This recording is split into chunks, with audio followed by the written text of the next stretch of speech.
If you really want to understand why so many athletes feel exhausted, injured, irritable, slow to recover, cold, anxious, or inexplicably stuck, you don't start with their training plan. You start with the energy left after training.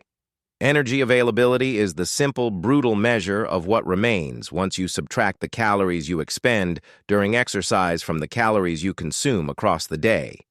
It tells you whether there is enough left to power the organs, the brain, the hormones, the immune system, the digestive tract, the repair machinery, the endocrine network, and the 1,000 invisible metabolic tasks that keep a human alive. When there is enough energy left, physiology works. When there is not, systems dim one by one.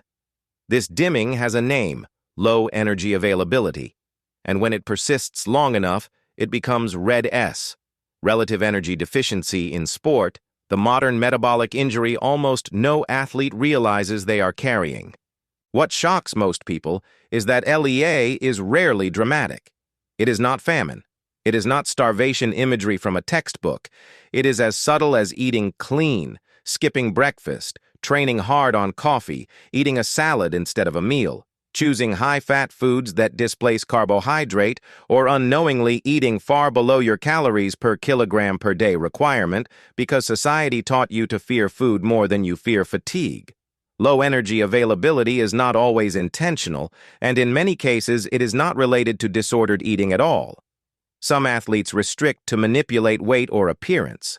Some restrict because their sport glorifies leanness. Some restrict because their coaches once told them lighter means faster. Some restrict without even noticing because appetite shuts down under training stress. But millions of people fall into LEA simply through modern cultural conditioning. Decades of undereating disguised as healthy choices. For many athletes, especially those in endurance sports, aesthetic sports, and weight-classified sports, LEA becomes almost normalized. Gymnasts, dancers, rowers, runners, riders, climbers, cyclists, entire disciplines built on the illusion that the human body becomes stronger by being fed less. Yet when you look physiologically at what is actually happening, the story is clear. These athletes are not underfueled because of weakness, but because of the belief that energy intake is a moral variable rather than a biological one. But LEA isn't limited to sport.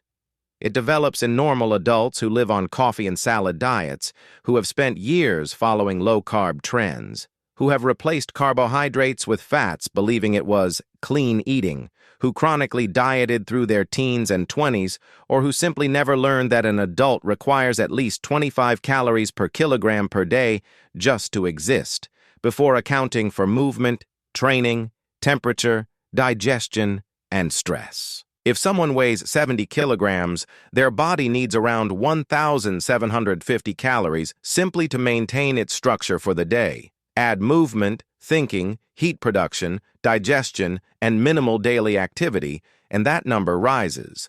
Add structured training, and it rises further. Yet many people still eat 1,200 calories and wonder why everything feels harder than it should. Their calories per kilogram per day is not just low, it's unsustainable.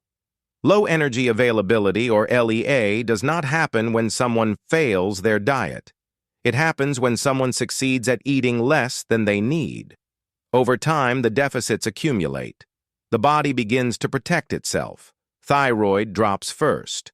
Progesterone falls. Testosterone collapses. The cortisol curve flattens. Digestion slows. Sleep fragments. Irritability rises. Injury risk skyrockets. Reaction times worsen. The immune system weakens. Menstrual cycles become irregular or disappear entirely. Bone density suffers. Athletes call these niggles or fatigue patches, but they are not patches. They are metabolic warning signs.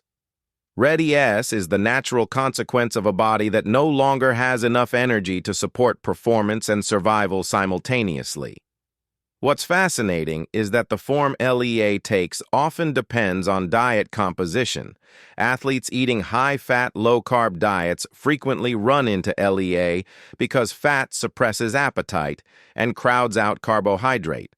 Without carbohydrate, thyroid hormone conversion slows, lactate clearance drops, carbon dioxide production falls, oxygen delivery diminishes, and recovery time expands.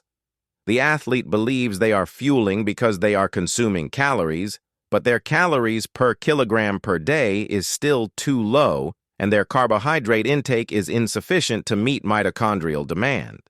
This creates a physiological illusion: enough calories but not enough usable energy.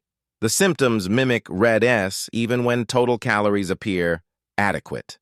The cells cannot oxidize fuel efficiently, so the organism behaves as though it is underfed. This is why LEA can occur even in athletes who believe they are eating freely, especially if most of their calories come from fats and not from carbohydrates. The irony is striking.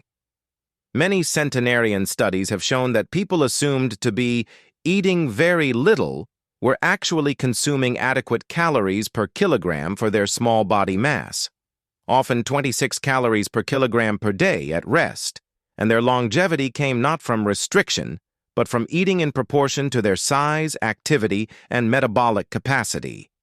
They were not starving. They were appropriately fed for the organism they inhabited. Modern adults, however, often weigh far more, move far less, and eat far below their biological requirement, then interpret the resulting symptoms as aging or lack of willpower. This is the quiet epidemic buried under modern health culture. People who believe they are disciplined are actually metabolically deprived.